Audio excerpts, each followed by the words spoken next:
Hey, what's up guys? I'm doing a Archfiend Stun deck profile. I really enjoy this deck and it's so much fun. I'm gonna be having some duels for you guys on Dueling Nexus with this deck. So, yeah. So 3 Shadow Knight Archfiend. Basically one of your main beat sticks for the deck. They all have an effect where you have to pay life points. It's not optional, and so yeah, that's kind of a little bit of a downfall. But if you have Pandemonium on the field, then you don't take that life point damage, so which is pretty helpful. And then they all have an effect where if it lands on a certain number of dice on a dice, it negates that target and destroys it. So for this one, if it lands on 3. It negates and destroys, so yeah. And then 3 Inferno Queen. During the semi phase, you pay the life points unless you got Pandemonium on the field. But you can also target a Archfiend and it gains 1,000 attack. You can also target himself or herself, whichever one that is. So this can go from 900 to 1900, which is actually really quite nice.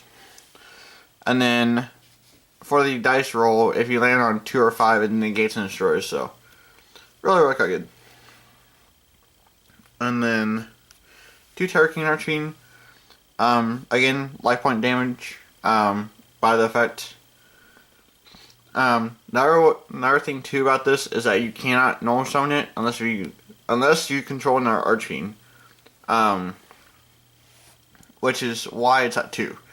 If it just had like a normal summoning condition, yeah, I'd run it at 3. But with that summoning condition, it makes it a little bit more harder to get off, but not much. But still a very good card. When it destroys a monster by battle, it negates the monster's effect. So let's say you run over like a DD Warrior Lady that would banish your monster at the end of the damage step.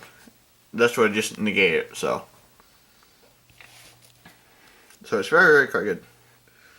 And then 2 Archfiend General, just helps search out for Pandemonium or summon it while Pandemonium is on the field and becomes a big old beat stick. So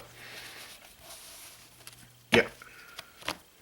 And then for other monsters I run 3 Falsadaya. Special Summoning is only becoming big this format with Zodiac Beast coming out, and our decks coming out. So Falsadaya is very quite huge, and it can stop your opponent really quite easily. So it doesn't do it that easily against Infernoids, but certain other matchups it can really work quite well. 2 Valor, just helping negate effects and everything that might give your opponent a +1. So, and then this deck has Palm adding big board, so Spirit Mode's in here for that, which is very quite nice. This card is actually quite fun against the Infernoid matchup because when you tribute 3 of their monsters, they can't summon any more monsters because this is level 10, so that's also quite fun. So yeah, that's basically it for the monsters. Now for the spells. 3 MST. Just a very good card. 3 Pandemonium.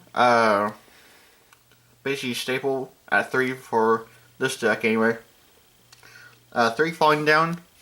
For anybody that doesn't know, Falling Down is basically a Snatch Steal, but for Archfiends specifically.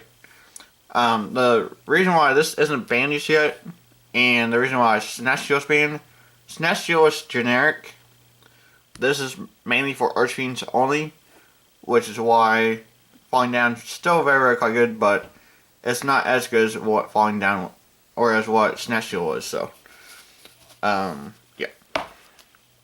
So that's the difference between that. 2 Jotty for consistency and help gain things that you need. So, and then one Book Moon just for, you know, adding Xyz plays. So yeah. Now for the traps. 3 Dark Prime. Very quite good. I've used it quite a bit, and Gage X Scapegoat told me to run in all on my deck, so now I do. So, and it's very quite good because it's better than some tools and better than Magic Jammer. Because this negates both, and in order to negate a trap or a spell, you have to run 6 trap cards for that, and with this you only run 3. So it's very quite good. And then 3 Storming Mirror Force. I really wanted to run like the Mirror Force trio as like Storming, Drowning, and then Quaking. But I just don't have the room for that. Plus, I don't have Quaking or Drowning, so that's another thing too. 3 Lose on turn.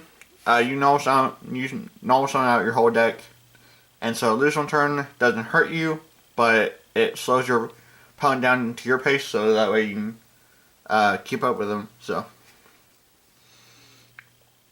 2 Mistake. The whole format doesn't search that much. I mean, Zodiac Beasts do, but plus DDDs.